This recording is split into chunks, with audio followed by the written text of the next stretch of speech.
పార్వతీపురంలో MLA ఆలజంగి Joga Rao ఆధ్వర్యంలో గడప గడపకు మన ప్రభుత్వం కార్యక్రమం విజయోత్సవ సభకు ముఖ్య అతిథిగా మంత్రి బొత్స సత్యనారాయణ, వైసీపీ జిల్లా అధ్యక్షులు పరీక్షిత్ రాజు హాజరయ్యారు. టీడీపీ అధినేత చంద్రబాబు నాయుడు పార్వతీపురం వచ్చి ఎవరో రాసిచ్చిన స్క్రిప్ట్ను చదివి వెళ్లిపోయారని, టీడీపీ హయాంలో చేసిన అభివృద్ధి ఏంటో ప్రజలకు చెప్పలేక నోటికొచ్చినట్లు మాట్లాడారని అన్నారు. టీడీపీ నాయకుల్లాగా దోచుకు తినే అలవాటు వైసీపీ నాయకులకు లేదని మంత్రి బొత్స సత్యనారాయణ స్పష్టం చేశారు.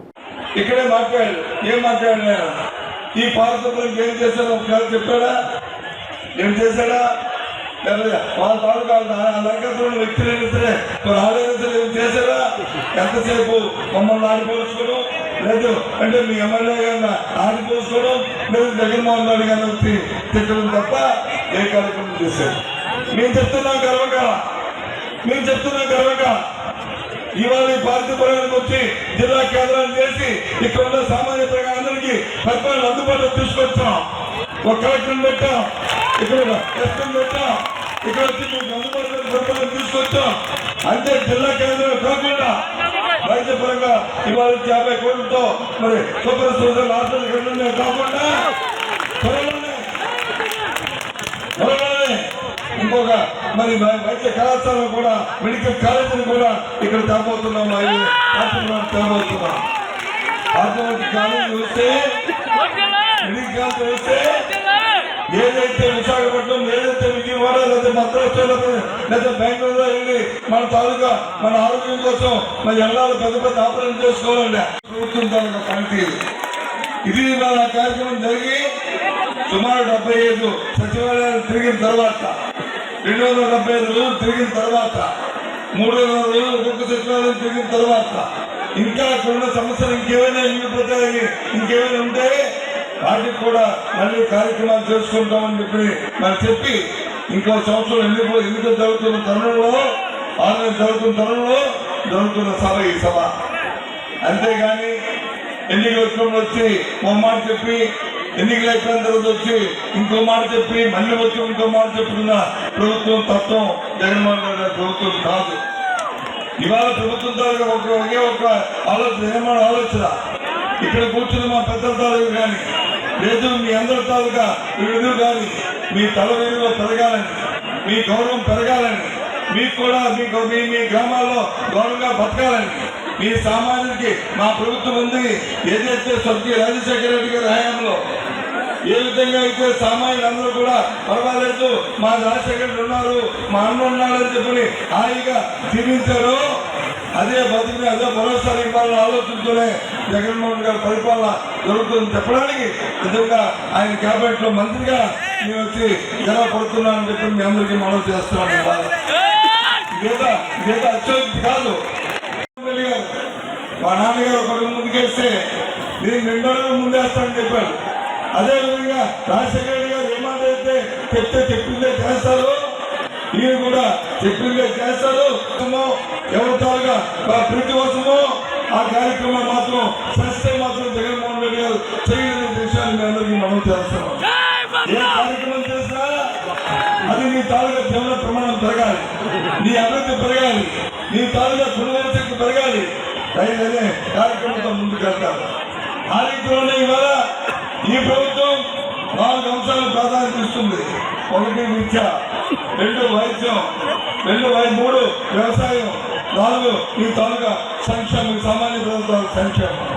ఈ 4 అంశాలని మాత్రం ఏ విధంగా కూడా ఎక్కడా కూడా రాజీ లేకుండా ఈ ప్రభుత్వం ఏ ఒక్కగారు ఆలోచన చేయకుండా ఇవాళ ఈ కార్యక్రమాలు ముందుకు చేస్తున్న పరిస్థితులు మనం చూస్తున్నాం. ఒకసారి కాదు, 2 సార్లు కాదు, ప్రతి నెల 2 సార్లు ముందున్న సోదరులు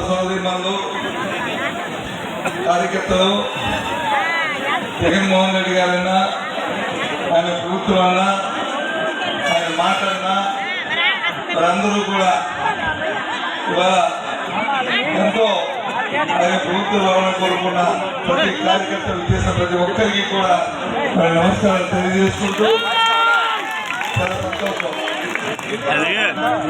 పెద్ద వర్షం పడింది ఇంకా పడబోతుంది అనే ఒక ఆలోచన ఉంది. అయినప్పటికీ కూడా మన పార్టీ జగన్మోహన్ రెడ్డి నాయకత్వం ఈ రాష్ట్రానికి అవసరం అని చెప్పి గొంతు దించుకొని ఇక్కడికి వచ్చే మీ అందరినీ చూస్తుంటే ఎంత ఆనందంగా ఉంది. ఇదేమో మనం వచ్చిన ఏదో ఏడుకోరి తీసుకొచ్చి డబ్బులు తెచ్చుకున్న మనుషులు కాదు. కానీ లేదు ఆయనలాగా వచ్చి ఏదో పెట్టిందో తాగిపించి వచ్చిన వ్యక్తులు కాదు. జగన్మోహన్ రెడ్డి గారి మాట మీద ఏదైతే ఈ ప్రభుత్వం తీసుకున్న నిర్ణయం ఉందో 4 సంవత్సరాల పరిపాలన జరిగిన తర్వాత సామాజిక కానీ మధ్యతరగతి కానీ పేదవాడికి కానీ ఏ విధంగా పరిపాలన ఫలాలు అందాయో అని చెప్పని ఆయన పెట్టి శాసనసభ్యులందరినీ కూడా ఆయా నియోజకవర్గాలకు పోయి ఇంటింటికి గుమ్మం తిరిగి గడప గడపకి ప్రభుత్వం నినాదంతో ఏదైతే ప్రభుత్వం మాటిచ్చిందో, ఏదైతే ఆ రోజు ఎన్నికలకు ముందు జగన్మోహన్ రెడ్డి గారు మన పార్టీ చంద్రబాబు వచ్చి అశేష జనాన్ని కానీ మరి చెప్పి ఆయన ఏదైతే మీకు మాట ఇచ్చాడో ఆ మాటను నమ్మి ఈ రాష్ట్ర ప్రజానికి ఏదైతే ఆయన ఓటించి ఆయన్ని ముఖ్యమంత్రి చేశారో ఈ 4 సంవత్సరాల్లో 98% నేను నెరవేర్చాను అని మీ అందరూ వెళ్ళి ఆయన కలవండి అని చెప్తే ఇవాళ అందులో భాగంగా మన శాసనసభ్యుడు జోగారావు గారు, ఆయనతో పాటు ఈ వేదిక ఉన్న పెద్దలు, మా ఎంపీటీలు, మా జడ్పీటీసీలు, మా మున్సిపల్ చైర్మన్లు, మన కౌన్సిలర్స్, మన వార్డు మెంబర్లు మొత్తం అందరూ మీ అందరూ కార్యకర్తలు అందరూ కూడా గ్రామాల్లో ఇంటింటికి వెళ్ళి ఈ పార్టీపురం నియోజకవర్గంలో మీ మాజీ ఎమ్మెల్సీ మరి ముఖ్యంగా మీ జిల్లా మాజీ అధ్యక్షుడు ద్వారపల్లి జగదీశ్ గారి పక్షకారు జగన్ కానీ అలాగే సినిమా భూములు కానీ మరి కమరాల్లో ఉన్న భూములు కానీ కబ్జా చేసింది మీ తెలుగుదేశం పార్టీ నాయకులు చెప్పిన గర్వంగా చెప్పండి. అలాగే మీ పార్టీ అధ్యక్షుడు ఇదే ఇక్కడ ఆరోగ్యాల చెరువులు కబ్జా చేసిన విషయాన్ని కూడా మీ దృష్టికి తీసుకొచ్చాం. మీరు మమ్మల్ని విమర్శిస్తారు. నేను చెప్తున్నాను, నేను కానీ నా వైఎస్ఆర్ పార్టీ కార్యకర్త కానీ నా వైఎస్ఆర్ నా కుటుంబ సభ్యులు కానీ ఎవరైనా సరే ఒక్క గజం ఎక్కడైనా అనేకాలు చేస్తే ఈ ఇస్తామని చెప్పిన సభ మీలాగా దేవాలయ భూములు దోచుకోలేదు, మీలాగా డాక్టర్ భూములు లాక్కోలేదు, మీ నాయకులాగా వరహాల గడ్డతో ఆక్రమణ చేసి ఇల్లు కట్టుకోలేదు. మేమైతే తెలుగుదేశం పార్టీ నాయకుడికి సూటిగా చేస్తున్నాం. వైఎస్ఆర్ కాంగ్రెస్ పార్టీ పేదవాళ్ళ పక్షాన, రైతుల పక్షాన, లోకాల పక్షాన, రాష్ట్రంలో పేద వర్గాల పక్షాన పనిచేయడానికి ఈ వైఎస్ఆర్ కాంగ్రెస్ పార్టీ కానీ వైఎస్ఆర్ పార్టీ కార్యకర్తగా నేనైతే ఉండాలని ఇష్టపడతానని చెప్పిన అందరికీ సభాముఖులు చెప్తూ మీలాగా దాచుకోవడం నేర్చుకోవడం చేతకాలని చెప్పి కూడా సభాముఖంగా తెలియపరుచుకుంటూ మరి ముఖ్యంగా ఇక్కడికి ఇచ్చేసిన వైఎస్ఆర్ చెట్టు పుట్టం దాటుకొని ప్రతి గడప తలుపు తట్టి పలకరిస్తూ ప్రారంభిస్తూ యోగక్షేమాలు తెలుసుకొని ఈరోజు ఏ ముఖ్యమంత్రి చేయని విధంగా విభిన్న ఆలోచనలతో వ్యాఖ్యానం చేసి ప్రతి నియోజకవర్గంలో సంక్షేమ పథకాలను మరియు వాళ్ళకి బాధ్యతగా ఉండే ప్రభుత్వాన్ని ఏర్పాటు చేయాలని చెప్పిగా ఈరోజు ప్రతి ఎమ్మెల్యేని ప్రతి కుటుంబానికి వెళ్ళి పలకరించమని చెప్పే ఏకైక గొప్ప నాయకుడు జగన్మోహన్ రెడ్డి సారథ్యంలో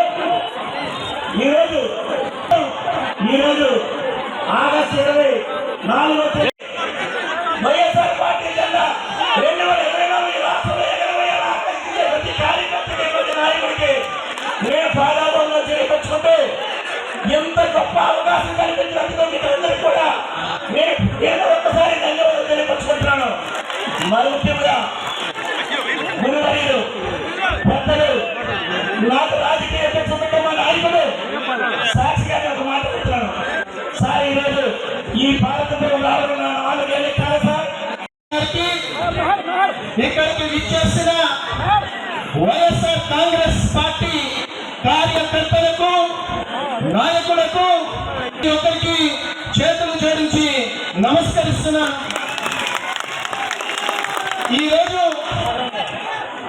ఈ గడప గడప కార్యక్రమం ముగింపు సభకి ఈరోజు ఎంత వర్షంలో కూడా ఇంతమంది ప్రజలను చూస్తుంటే వైఎస్ఆర్ కాంగ్రెస్ పార్టీకి వైఎస్ఆర్ కాంగ్రెస్ పార్టీ అధినాయకులు ముఖ్యమంత్రి వర్యులు వైఎస్ జగన్మోహన్ రెడ్డి గారికి ప్రజాదరణ ఎంత ఉందో అన్నది